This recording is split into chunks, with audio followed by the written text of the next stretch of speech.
له جګړو وژنو تاوتریخوالي ستړي ولسونه د یوې داسې ورځې په انتظار وو چې د راحت ساه واخلي.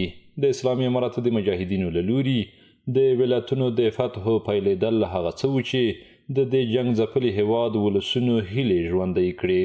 د میدان وردګو ولسونه وایي دا ډېرې د خوښۍ ورځې وې. دا د خوشحالۍ احساس و د فتحې چې شروع شوې چې کومداره شروع شولې چې په کابل ختمېدلې کسان د کیو په کولې کې زویدو او داس خوشحالي وه چې جوتي بیخي اندازه پې ختمه و ځکه هغه داسې حالات و نه سر په امن و نه موټر په امن و نه مال په امن و نه موږ په امن و خو اولاد هم په امن و نه خوشحالي بیخي زیاته موږ هغه وخت کې ډېر ډارېدو امن نه و اوس سوله راغله شکر ده امن ده اوس زو راځو تګ راتګ کاروبارونه اوس ښه دي بس سوله ده اوس څه مشکلات نشته موږ ته. د دغه ولایت اوسیدونکي وایي د اسلامي امارات په راتګ سره نه یوازې امن راغلی بلکې هیواد د آبادۍ په درشل قدم ایښی. دوی زیاتوي په تیرو 5 کلونو کې د پام وړ بدلونونه راغلي.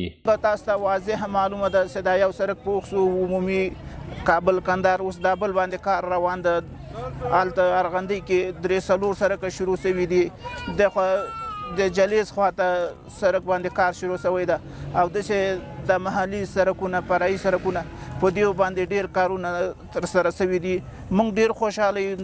بیخي شکر د اسلامي امارات ډېر تاکسه کورونه ډېر پیشرفت یې کړی. په باندو کور شته، په یوالو کور شته، په عادي لیارو کور شته، په ولایت کې شته، په ولسوالۍ کې شته. دا موږ وینو چې یعنې یو پل جوړي سړی به څومره احساس کو د خوشحالۍ ور د غټ پله شو د سړک شو د ساختمان شو که دا ټول د شکر ځای دی. 15 کاله وړاندې د هېواد سرسپارلو مجاهدینو په لاس د نیمروز ولایت په فتح سره د نورو ولایتونو د فتحو لړۍ پیل شوه چې د اسد په 24مه د هېواد پلازمینه فتح او پر افغانستان یو ځل بیا د ازادۍ بیرغ ورپېد.